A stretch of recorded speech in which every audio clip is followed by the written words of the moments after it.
ඒක ක්‍රිස්තුනි ඔබ නමස්කාර කොට ස්තුති ප්‍රශංසා කරමු.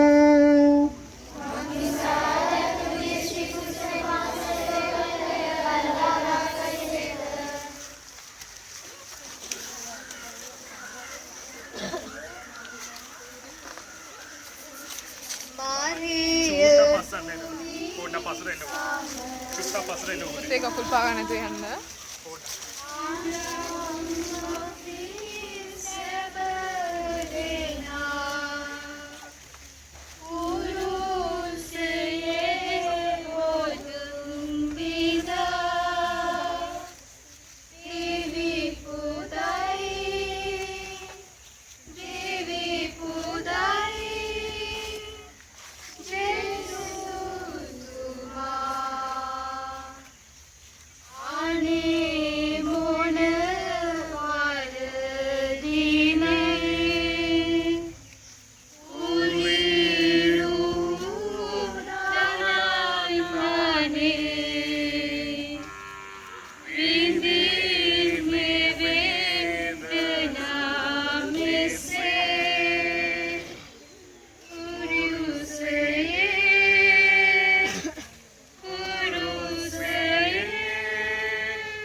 කස පහළ විදිමින් ලේ දහඩිය පෙරාගෙන කුරුසිය රැගෙන යන තම එකම පුතා දකින චේසු අම්මාට කොතරම් වේදනාවක් දැනෙන්නේ නැතිද?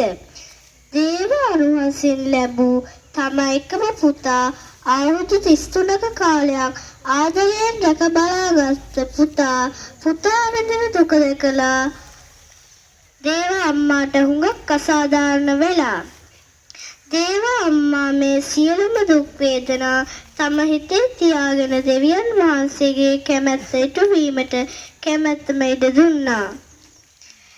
ගෙදර දැල්වෙන පහනක් ලෙස සලකන අපේ අම්මා දිනපතා හරිම ආදරෙන් අපිට කෑම සපයද්දී අම්මාගේ අතින් කෑමට ලුණු ටිකක් වැඩි වුණොත් අපිට කොතරම් මැසිලි ගහනවාද? දහඩිය පෙරගෙන අපේ වෙනුවෙන් වෙහෙසෙන තාත්තාට කීකරු නැති වූ අවස්ථා කොතරම් තිබෙනවාද? මොහොතක් අපි අපේ හදවත් කිට්ටු කර සිතා බලමු.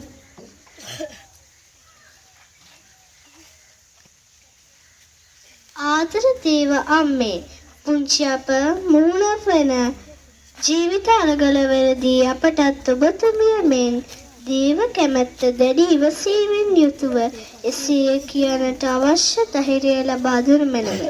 අපටත් මේ කෙටි ජීවිත ආදර්ශය ලෙස ගත කිරීමට අපටත් ස්වාමින් වහන්සේ වන ඔබ පුතුරුවන්ගෙන් වරම් ඉල්ලා දුන මැනව. ආමෙන්.